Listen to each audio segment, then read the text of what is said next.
Yeah, I was just going to ask about treating really stubborn torticollis. I feel like I've had a couple of them in the past couple months where I've kind of followed the same protocol with like once a week and then take a little bit of a break, go 2 weeks. And as much as I'm advising side bend rotation stuff for parents to do at home, there doesn't seem to be much change.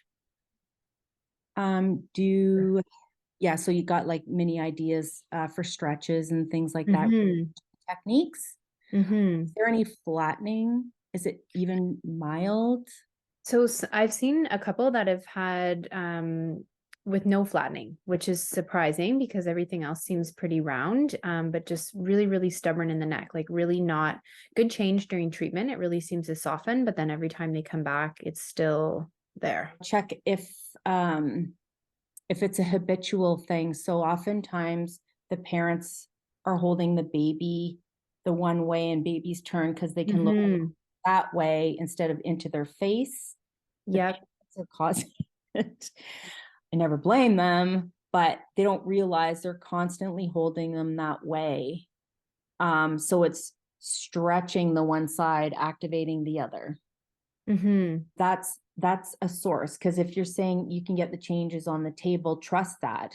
It's something Mm-hmm. they're again doing at home. So encourage, like, sometimes you hold baby in the other arm, please tell your husband this when you get home too.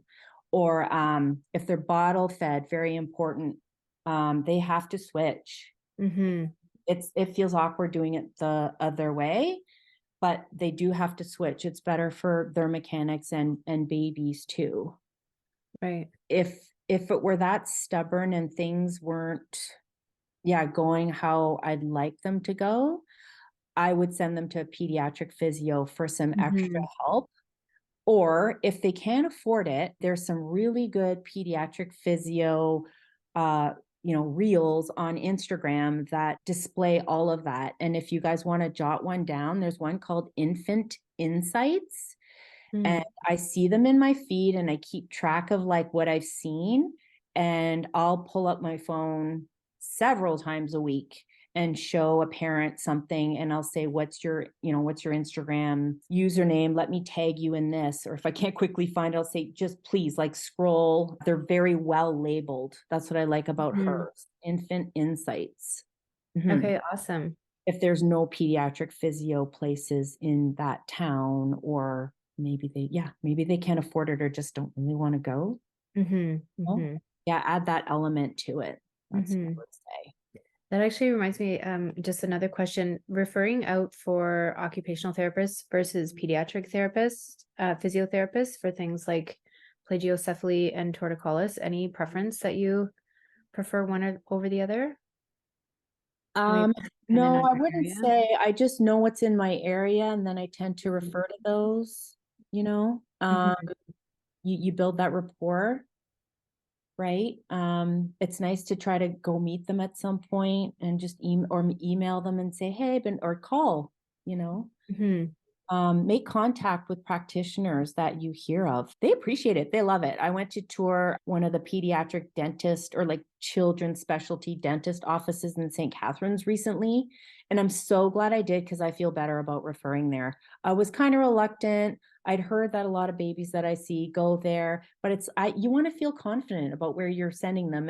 And now, because we've had a few conversations and they've already heard a little buzz on how release practitioners or dental release providers are working with body workers, so chiro, osteo, physio. You can solidify that, bring it up to them a little bit more and say, if you think something's not a tongue tie, but baby's not feeding well, please send them to me. Bring some cards, bring some like info cards or business cards, and that's a great way when you feel ready to start seeing a few more, because release providers, they're not just going in and doing frenectomies anymore just for whoever. They're really starting to be choosy about, as I think, as about what they're doing, like what's truly tethered tissue and what's not. I meant to show you guys this before. I want to show you. I can't believe it took me so long to create this. Create a goodbye card. So when you've been through a few, like growth spurt follow-ups and babies getting to like 6 months, 7 months, 8 months. Look, it gets really hard to treat them. You don't really want to see them for nothing, but parents need to know some of the things. Okay. Like bring your baby back to Joanne when head shape changes, like flat spots or bulgy areas. Neck doesn't turn well both ways. Minor falls or injuries. Nagging symptoms after an illness like poor breathing. Problems rolling over. Not sitting up by 9 months. Crawling is uneven, inefficient, or delayed. Walking is delayed. Poor balance. Legs, feet seem uneven. Shoulder, arm motion seems poor or stuck.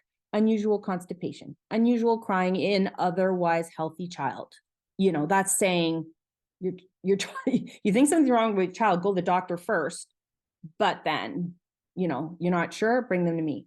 Trouble eating solids, recurring ear infections, fluid behind the ears, new behavioral outbursts not present earlier in life.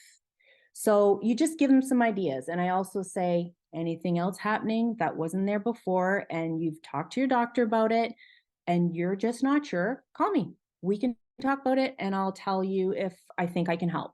Like keep them in your life or try to stay in their life, right? And you might notice some of these things are more mobility related, like asymmetries in motion, because that's what's coming up in the baby's life. I used to say these things verbally at the end and it was giving me a headache, and I don't think tired parents retain this stuff.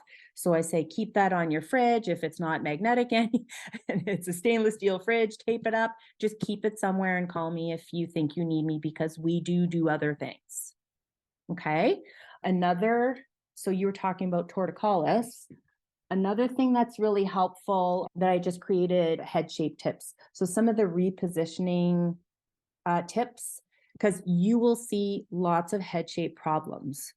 It's because babies have to sleep on their back, and one little, tight condyle, left or right, usually the right side, keeps them in that, preferred rotation, and then it'll just keep going. So these are some of the ideas on how to keep baby sort of, balanced out, what parents can do at home. Because again, you give them a list of things verbally, it's hard to retain. Oh, Anna, you have a question?